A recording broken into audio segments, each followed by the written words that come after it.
Hi again, I'm Nancy Hoppe with Raising Dreamers Ministries, and this week we're talking about spiritual health and nutrition, and we are in 1 Peter 3. See, in verse 1, it says that we have to get rid of the stuff that's not spiritually healthy. It's not good for us and doesn't make us grow. Things like malice, guile, hypocrisy, envy, and slander.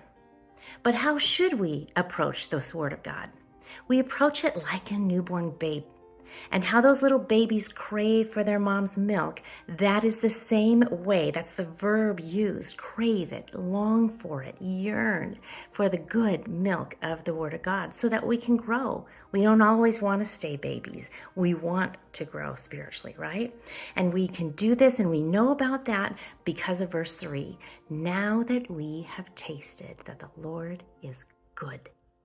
And the more we see He's good, the more we want of God and His goodness, right? So we can see that the Lord is good. And how do we know it? Because we've tasted it for ourselves, just like in gourmet cooking, right? You recognize good taste. You've got the spices, you've got the seasonings, you've got the nuances, you've got the consistency of flavor, you've got color, and then it just makes you believe in it more and want more and more of it. It's the same thing with the Word of God. The more that we see His goodness, the more we want of it, and the more we can say, yes, the Lord is good, because I've been able to taste it for myself. And then our soul is nourished by it, right? So as we begin to crave that spiritual milk of the Word of God that nourishes our soul and grows us up nutritionally healthy, then we realize every time that those 5 vices start to creep up in our heart, we want to get rid of them right away, and we are able to through the power of the Lord.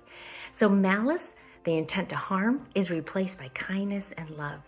Deceit gives way to transparency and honesty.